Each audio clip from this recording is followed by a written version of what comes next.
नमस्कार, स्वागत करते हैं आप सभी के बिहार के मुख्य समाचार में। चलिए जानते हैं बिहार की 10 बड़ी खबरें।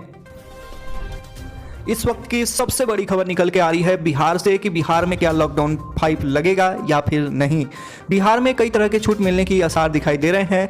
दुकानें खुलने की समय सीमा भी बढ़ाई जा सकती है। कोरोना संक्रमण को घटते मामले को देखकर बिहार सरकार कुछ नई रियायतों के साथ लॉकडाउन की समय सीमा को बढ़ा सकती है। माना जा रहा है कि एक सप्ताह के लिए बिहार में लॉकडाउन 5 लागू किया जाएगा। इस दौरान प्रतिबंधों में ढील दी जाएगी ताकि लोगों को कम से कम परेशानी का सामना करना पड़े। लॉकडाउन 4 की मियाद 8 जून यानी मंगलवार को समाप्त हो रही है।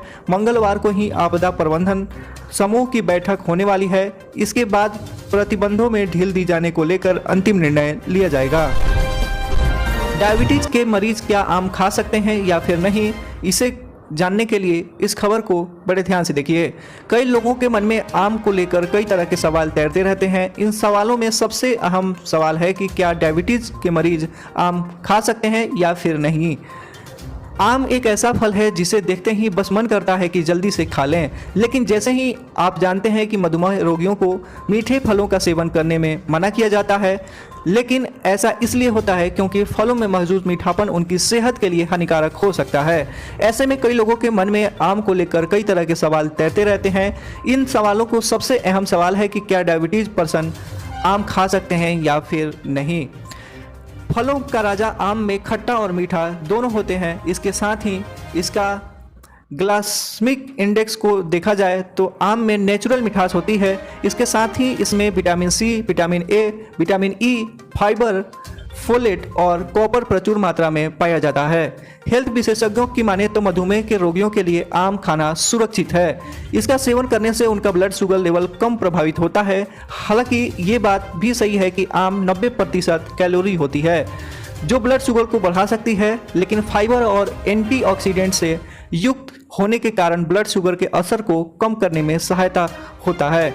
शुगर पेशेंट बस इस बात का ध्यान रखें कि आम ज़्यादा गला हुआ ना खाएं। सीमित मात्रा में आम का सेवन उनके सेहत के लिए ठीक है। हालांकि इसका सेवन से पहले आप अपने डॉक्टर से परामर्श जरूर ले लें। सरकारी नौकरी को लेकर रेलवे ने बहुत बड़ी अपडेट दिया है। दक्षिण रेलवे ने ट्रेड अप्रेंटिस के 3322 पदों पर निकाली है भर्ती। 30 जून तक अप्लाई कर सकते हैं। 10वीं पास कैंडिडेट भी इसे अप्लाई कर सकते हैं।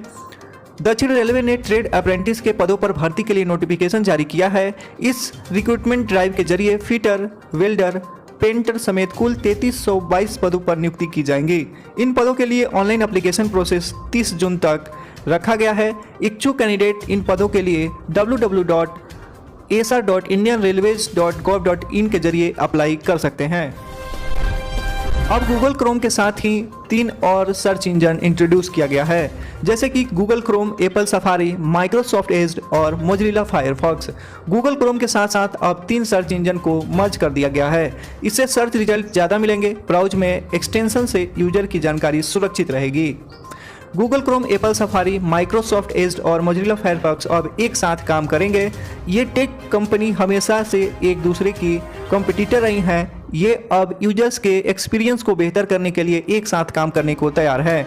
सीनेट की एक रिपोर्ट के अनुसार ये कंपनी ब्राउजर में एक्सटेंशन को बेहतर बनाने के लिए काम करेंगी। एक्सटेंशन को टॉप ब्राउजर में जोड़ा जा रहा है जिससे कि सभी यूजर्स को अनुभव को बढ़ाया जा सके, डाउनलोड स्पीड को भी बढ़ाया जा सके। रिपोर्ट के अनुसार कंपनी ने वर्ल्ड वाइड वेब एक कॉमर्शियल ने एक साथ आने का ऐलान किया है। बिहार में अब जल्द ही निजी अस्पतालों में भी कोरोना वैक्सीन लगाई जाएगी। कीमतों पर सरकार बात कर रही है। स्लॉट बुकिंग को लेकर परेशानी झेल रहे लोगों के लिए राहत की बात है। उनके लिए जल्द ही निजी अस्पतालों में भी टीकाकरण शुरू करने की तैयारी चल रही है। सब कुछ ठीक ठाक रहा तो आयुष्मान भारत से जुड़े चुनिंदे अस्पताल और जिले के बड़े अस्पतालों में कोविड की टीका उपलब्ध हो पाएगी। हालांकि निजी अस्पताल में टीके का शुल्क देना पड़ेगा। बिहार में वैक्सीन लेने वाले 1 करोड़ 8 लाख लोगों को नहीं मिला है सर्टिफिकेट। दूसरी खुराक लगाने से पहले अब भरना होगा ये घोषणा पत्र। बिहार में कोरोना टीकाकरण के बाद टीका लेने वाले लाभार्थियों को टीकाकरण कार्ड यानी प्रमाण पत्र नहीं दिया जा रहा है। स्वास्थ्य विभाग के निर्देश के अनुसार सभी टीकाकरण केंद्रों पर टीका लेने वाले व्यक्ति को पहली खुराक दिए जाने के बाद टीकाकरण प्रमाण पत्र यानी कि कार्ड दिया जाता है। वहीं राज्य में 1 करोड़ 8 लाख 43,600 87 ऐसे लोग हैं जिन्होंने टीका लिया है लेकिन उनको प्रमाण पत्र नहीं मिला है।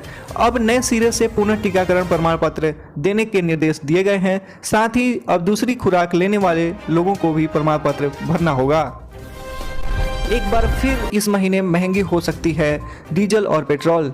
दिल्ली समेत देश के कई राज्यों में इसकी मार झेलनी पड़ सकती है। बीते एक साल में डीजल और पेट्रोल का भाव हम इस ग्राफ के जरिए आपको दिखा रहे हैं कि पेट्रोल की कीमत 71 रुपये 26 पैसा, डीजल की कीमत 69 रुपये 39 पैसा है और 2020 की बात की जा रही है 2021 में यही बढ़कर 99 रुपये 3 पैसे हो गए हैं और डीजल के दाम 85 रुपये 95 पैसे हो गए हैं।